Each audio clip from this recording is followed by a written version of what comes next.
Monsoon 2026 ने केरल में दी दस्तक।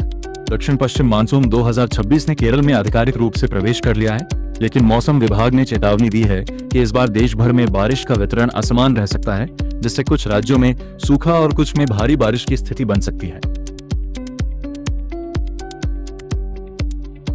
देश के 197 जिलों में कृषि संकट का अलर्ट जारी।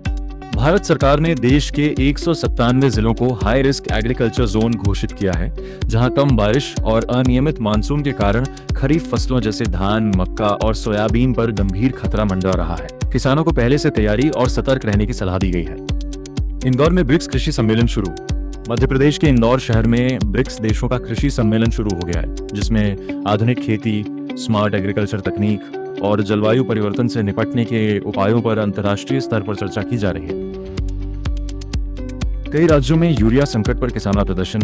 पंजाब, हरियाणा, मध्य प्रदेश और बिहार सहित कई राज्यों में किसानों ने यूरिया और खाद की कमी को लेकर विरोध प्रदर्शन किया है। किसानों का आरोप है कि बाजार में कालाबाजारी बढ़ रही है और उचित सप्लाई नहीं मिल रही।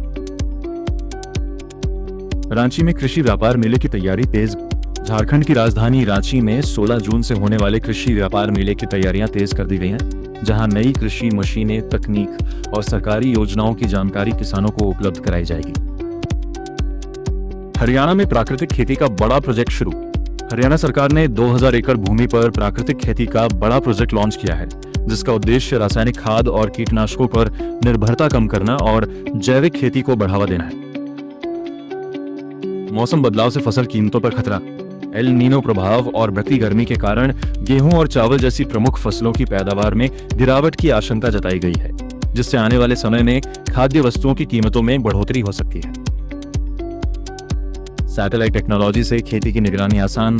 नई सैटेलाइट और आर्टिफिशियल इंटेलिजेंस तकनीक की मदद से अब सरकार फसलों की निगरानी, उत्पादन अनुमान और कृषि नुकसान का सटीक आकलन कर सकेगी, जिससे कृषि प्रबंधन और बेहतर होगा।